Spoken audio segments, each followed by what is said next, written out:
ॐ नमः सिद्धेभ्यः। ॐ नमः सिद्धेभ्यः। ॐ नमः सिद्धेभ्यः। नमो अरहन्ताणं नमो सिद्धाणं नमो आयरीयाणं नमो वत्सायाणं नमो नोए सवसाहुणं। जी बोलिए अनंत आनंद सिद्ध परमेष्टि भगवान की जय। जो भी सो भगवान की जय। पंच परमेष्टि भगवान की जय। जनवाणी माता की जय। सिद्धांत शास्त्र की जय। आचार्य कुंद कुंद भगवान विरचित प्रवचन सार मंगलाचरण। ईस सुरासुर मनुसिन् वन्दितं दोदगायिकाममलं प्रणमामि वर्धमानं तीर्थं धम्मस्सकर्तारं शेषे पुनतीर्थयरे ससंवसिद्धे विशुद्धसद्भावे समनेयणाणदंसन चरिततव वीर्या यारे ते संवे समगं पत्तेगमेव पत्तेगं वन्दामि यवट्टन्ते अर्हन्ते मानुषे खेते किच्चार्हन्ताणं सिद्धाणं तहणमो गणहराणम् अच्छावयवगाणं साहुणं चेदि संवेसिं तेसिं विशुद्धदंसण प्राणपहणा समं समासेच उपसंपयामि समं जतो निवाण संपत्ति। जी बोलिए आचार्य भगवान कुंद कुंद देव भगवान की जय। प्रवचन सार ग्रंथादिराज की जय। हाँ, तर काल आपण गाथा नंबर 30 पाहिली, ज्याच्यामध्ये ज्ञान कशा प्रकारे पदार्थांमध्ये आहे हे आपण बघितलं। मग आता पुढे पदार्थ ज्ञानामध्ये आहेत अशी संभावना करतात।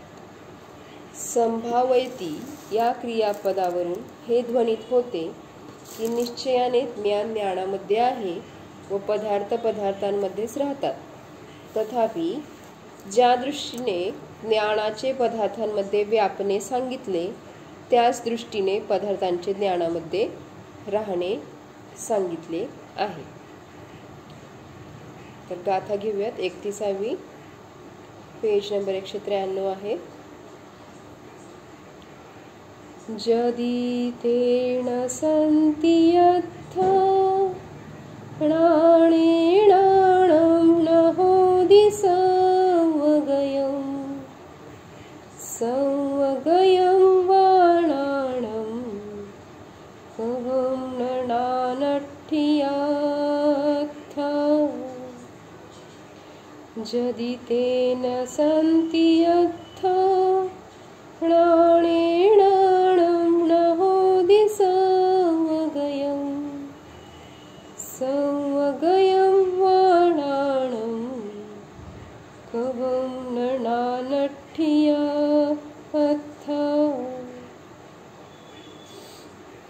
अन्वयार्थ जदी म्हणजे जर, ते अथा ते पदार्थ, ज्ञाने म्हणजे ज्ञानामध्ये, न संती नाहीत तर, ज्ञानम ज्ञान संवगयम सर्वगत न होदी होऊ शकत नाही. वा आणि जर ज्ञानम संवगयम ज्ञान सर्वगत आहे तर, अथा म्हणजे पदार्थ, ज्ञानठ्ठिया ज्ञानस्थित ज्ञानामध्ये स्थित, कहम न कसे नाही अर्थात अवश्यच आहेत. म्हणजे सांगितलं काय की जर पदार्थ ज्ञानामध्ये नाहीत तर ज्ञान सर्वगत होऊ शकत नाही, आणि जर ज्ञान सर्वगत आहे तर पदार्थ ज्ञानामध्ये स्थितच आहेत ना. ज्ञान सर्व पदार्थांना जाणल्यामुळे सर्वगत आहे, तर पदार्थ ज्ञानामध्ये स्थित आहेत, ही गोष्ट सिद्ध होते. ज्ञान ज्ञेयातील संबंध कसा आहे? जर विश्वातील सर्व पदार्थ आपल्या ज्ञेयाकारांच्या समर्पणाद्वारे ज्ञानामध्ये प्रतिभासित झाले नाहीत तर ते ज्ञान सर्वगत होऊ शकत नाही. म्हणजे जे विश्वातले सगळे पदार्थ आहेत ते ज्ञेयाकाराच्या द्वारे ज्ञानामध्ये जर प्रतिभासित नाही झाले तर मग काय होणार? ज्ञान सर्वगत होऊ शकणार नाही, ज्ञान सर्वाला जाणते असं म्हणू शकणार नाही. मग ज्याप्रमाणे आरशामध्ये सम्मुख स्थित पदार्थ आपले प्रतिबिंब समर्पण करतात, यद्यपि पदार्थ व पदार्थाचे गुण किंवा पर्याय आरशामध्ये जात नाही. समर्पण करतात मग त्या पदार्थाचे गुण त्या आरशामध्ये गेले का पदार्थ गेला का पर्याय गेली तर काहीही जात नाही. आरशाचे गुण पदार्थामध्ये देखील जात नाही. पदार्थ व आरशाचा असा सहज संबंध आहे की पदार्थ झळकण्यायोग्य आहेत आणि पदार्थाचे निमित्त प्राप्त करून आरसा त्या पदार्थाच्या अनुरूप प्रतिबिंब बनवतो. म्हणजे कसा संबंध आहे की पदार्थ आणि आरशाचा, की पदार्थ झळकण्यायोग्य आहे आणि पदार्थाचं निमित्त प्राप्त करून आरसा काय करतोय? त्या पदार्थाच्या अनुरूप प्रतिबिंब बनवतो. मग त्याचप्रमाणे पदार्थ व ज्ञानामध्ये सहज निमित्त नैमित्तिक संबंध आहे. पदार्थ आपला आकार ज्ञानाला समर्पित करतात व ज्ञान ज्ञेयाकाराला ग्रहण करते. पदार्थ किंवा पदार्थाचे गुण ज्ञानामध्ये प्रवेश करीत नाहीत व ज्ञानाचे गुण पदार्थांमध्ये प्रवेश करीत नाहीत. पदार्थांना निमित्त करून ज्ञान त्या पदार्थांच्या अनुरूप ज्ञेयाकार रूपाने परिणमतं. जसं सांगितलं की पदार्थ आणि आरशाचा जसं सहज निमित्त नैमित्तिक संबंध आहे की ती पदार्थ काय आहे? झळकण्यायोग्य आहे आणि त्या पदार्थाचं निमित्त करून आरसा त्या पदार्थाचं अनुरूप प्रतिबिंब बनवतो. मग तशाच पद्धतीने इथं ज्ञान आणि पदार्थामध्ये घेतलं की पदार्थांना निमित्त करून ज्ञान त्या पदार्थांच्या अनुरूप ज्ञेयाकार रूपाने परिणमते. मग त्याच्यामध्ये त्या पदार्थाचे गुण ज्ञानामध्ये प्रवेश करत नाहीयेत आणि ज्ञानाचे गुण पदार्थामध्ये प्रवेश करीत नाहीत. मग निश्चयाने ज्ञान आत्मप्रदेशांना सोडून ज्ञेय पदार्थांजवळ जात नाही आणि ज्ञेय पदार्थ आपापल्या प्रदेशांना सोडून ज्ञानामध्ये येत नाही. कोणी कोणामध्ये जात येत नाहीत.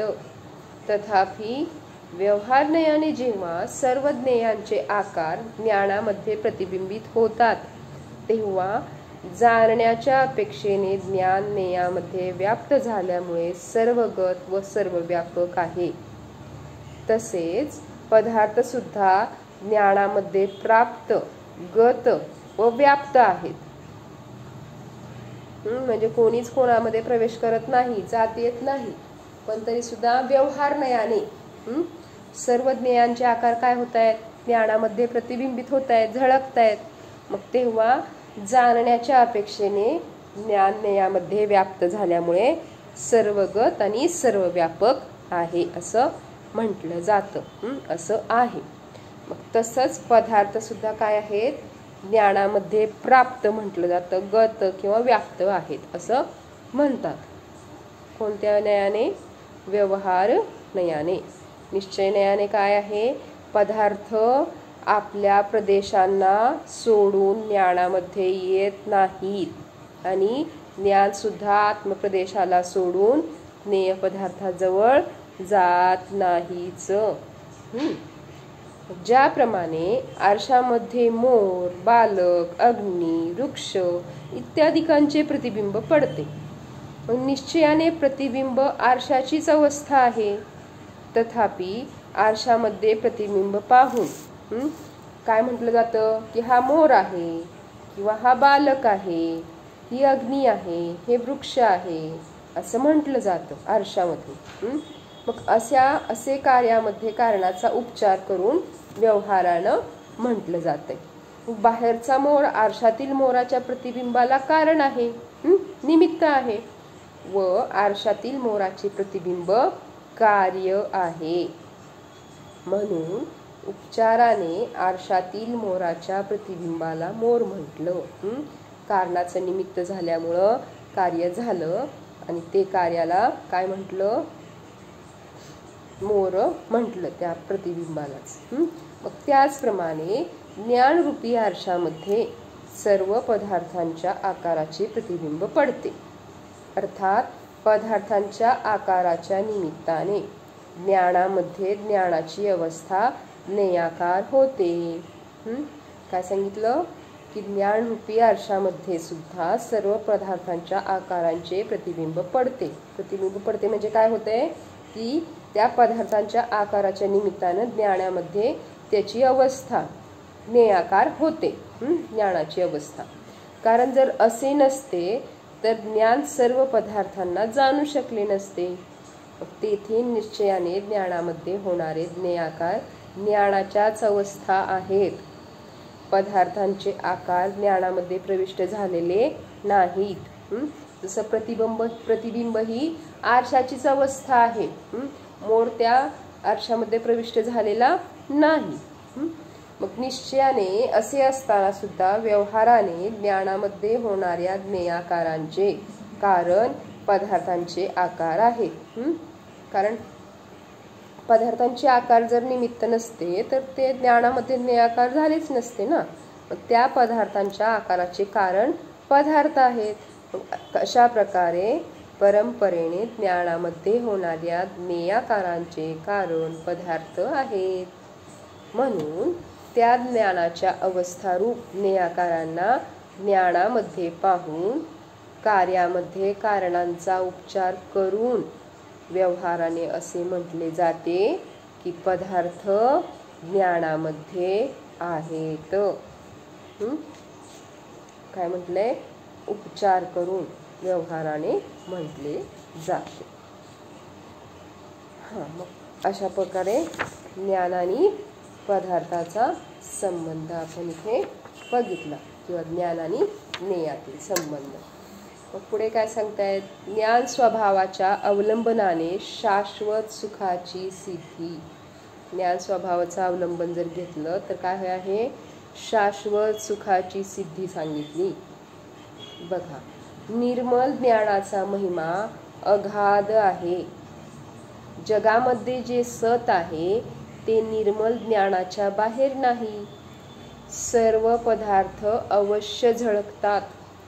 या जीवाने अशा आपल्या उत्कृष्ट वैभवाला तुच्छ गोष्टीच्या पाठीमागे लागून झाकून टाकले आहे. सदैव अंतरंगामध्ये प्रकाशमान हा स्वभाव दृष्टी ओझल झाला आहे.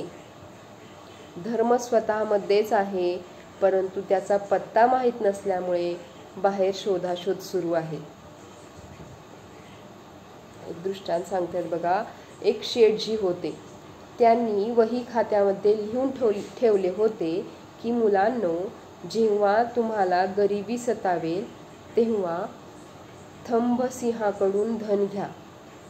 शेठजी अचानक स्वर्गवासी झाले. मुले बुद्धिहीन असल्यामुळे व्यापार सर्व ढासळला. मुले निर्धन झाली.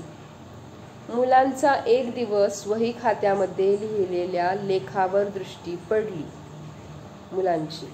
मग मुलांनी थंब सिंहाचा खूप शोध घेतला. आजूबाजूची सर्व गावे शोधून पालथी घातली, परंतु थंबसिंह काही मिळाला नाही. त्या मुलांना चिंताग्रस्त पाहून एका बुद्धिमान सज्जन पुरुषाने समजावले की मुलांनो, थंबसिंह कोठे बाहेर नाही, तो तर तुमच्याच घरात असणार. त्यांच्या घरी जाऊन परीक्षा करून सांगितले की हा खांबच तुमचा दिलदार थंबसिंह आहे. त्यांनी तो खांब उखडला तर तेथून खूप धन निघाले. याचप्रमाणे धर्म करण्यासाठी व सुख प्राप्त करण्यासाठी आपण बाहेर भटकत आहोत.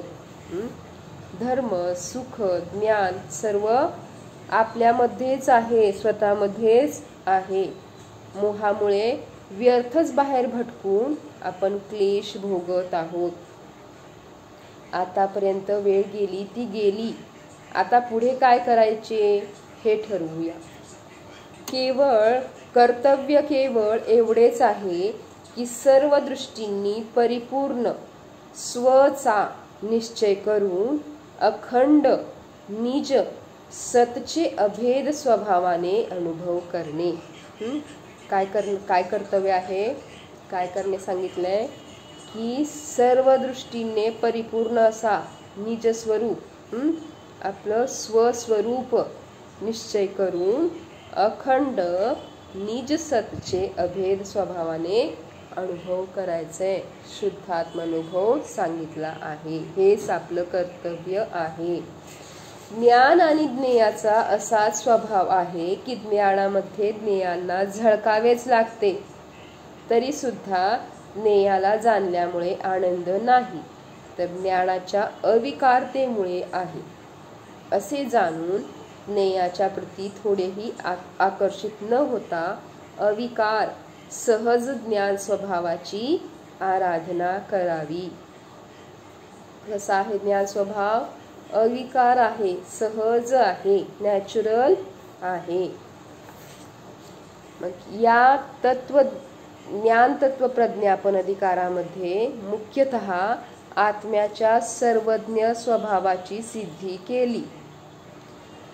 केवळ ज्ञानी सर्व विश्वाला जाणतात म्हणून ते सर्वगत आहेत व सर्व विश्व त्यांच्या ज्ञानात झळकते म्हणून सर्व विश्व ज्ञानगत आहे.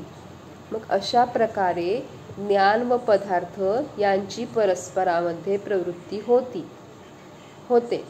व्यवहाराने ज्ञानीचा ज्ञेय पदार्थांबरोबर ग्राह्य ग्राहक ज्ञेय ज्ञायक संबंध सत्यार्थ आहे.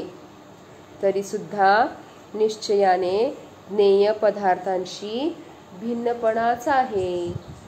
ज्ञानी सर्व विश्वाला जाणत असताना सुद्धा सर्व विश्वापासून अत्यंत वेगळा आहे, भिन्नच आहे. अशा पद्धतीने आपण बघितलं की ज्ञान स्वभावाच्या अवलंबनाने शाश्वत सुखाची इथे सिद्धी केलेली आहे. की काय सांगितलं की धर्म किंवा सुख, शाश्वत सुख हे कुठं बाहेर नाही, तर कुठं आहे? आपल्या सहज ज्ञान स्वभावामध्येच आहे. आणि ज्ञान स्वभाव कसा सांगितला? सहज सांगितला. सहज म्हणजे काय? नॅचरल. हे आपला स्वभावच आहे, कुठून बाहेरून त्याला आणायची गरज नाही. तो कसा आहे? अविकार आहे. एवढ्या सगळ्या ज्ञेयांना जाणून सुद्धा त्याच्यामध्ये तन्मय होत नाही. असा हा अविकार सहज ज्ञान स्वभाव आहे, ज्याला आपण जाणलं पाहिजे आणि त्याचीच आराधना करणं गरजेचं आहे. तरच आपण शाश्वत सुखाला प्राप्त करू शकू. ओम नमः जब 24 भगवान की जय।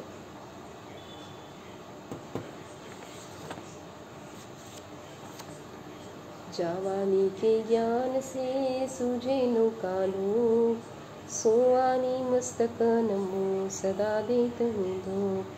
देव भजो अरहंत नित, गुरु सेवो निरंत, दया धर्म पालो सदा, यही मोक्ष का बंध। जब सिद्धांत शास्त्र की जय। शिवानी माता की जय।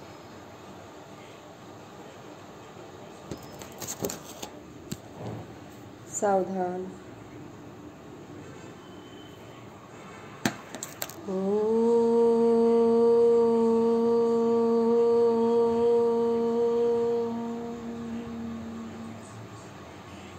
जाणा हा मी शुद्ध चैतन्यमय जीवच आहे। हा मी जीवद्रव्य ज्ञानदर्शन स्वभावी आहे।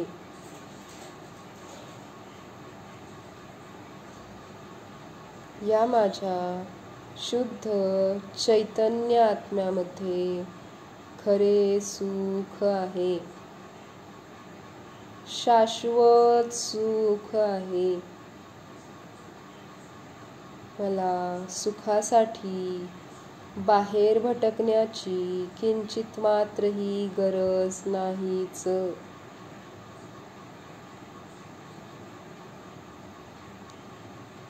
हा मी चैतन्यमय जीव ज्ञानमय आहे, अखंड आहे।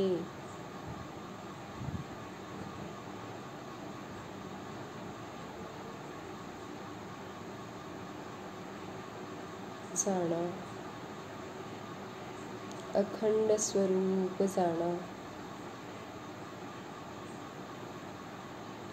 परिपूर्ण स्वभाव जाणा।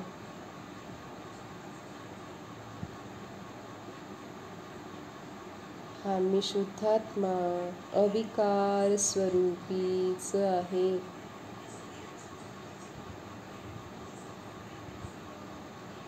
सहजानंद स्वरूप आहे, ज्ञानानंद स्वरूप आहे। प्रतीती करा।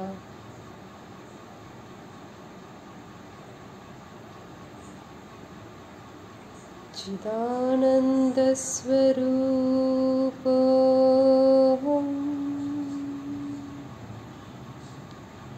सहजानंद स्वरूप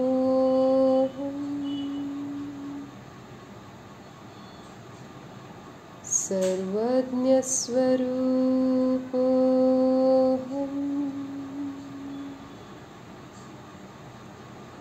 शुद्धो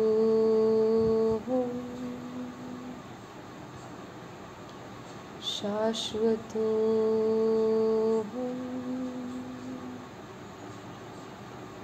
अखंडो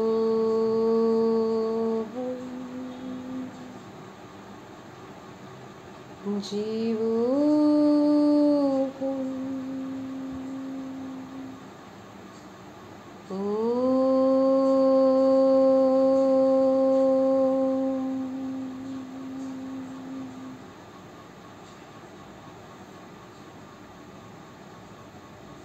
विसर्जन। भो प्रभो मन